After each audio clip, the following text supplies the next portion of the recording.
Poviem vám jeden skutočný príbeh, keď narodil sa malý chlapec. Všetko bolo obyčajné, vyrastal v celej rodine. Kamaráti, rodina, škola, bežné hry. Kým sa to všetko nedojebalo, matka sa rozhodla, že stačilo. Foter musel zbaliť švestky a ísť preč. Chlapec v rannom veku nevedel vôbec, čo je zlé. Pociťoval len smutné emócie, zistil, že komplet rodina je preč. Musel bojovať s tým, čo je. Život išiel ďalej. Po škole prišla prvá práca, čo upratala chlapca. Lebo prišla tá práva skutočnosť, že životom treba bojovať do lona. Nespadne ti zadarmo nič. Našiel si aj prvú lásku, dúfal naivne v zázrak, že to bude večné. Predsa bola to prvá, čo mala byť tá pravá, ale nebolo to tak. Po rokoch rozišli sa cesty, asi to tak malo byť.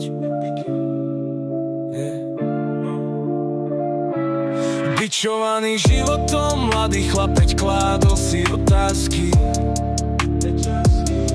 Prečo sa to všetko deje? Prečo sa na ňom Boh asi smeje? A tak odletel si zo zeme. Lietalo sa mu dobre, ale muselo to prísť. Raz bude treba aj dole zísť. Nakoniec objavila sa žena pre mladého chlapa, ktorá zdieľala s ním všetky pocity. Zalúbil sa po uši, už to musí prísť. Chlap rozhodol sa poklaknúť, bolo treba už pred oltár ísť. S prstenom v ruke čakal na tú správnu odpoveď. Potvrdiť si to svoje presvedčenie, keď nájdeš to, čo je tebe srdcu blízke. Netreba čakať, kým ti to zas odíde. A tak rozhodli sa rodinu si založiť. Po 9 mesiacoch zmenil sa celý svet. Prišiel do života ďalší člen, ktorý dostáva našu celú lásku. Aj keď raz to bolo na vlásku, keď celá rodina mala v jednu noc ako sviečka vyhasnúť. Ale náš malý aniel nám život zachránil a tým všetko celé upevnil.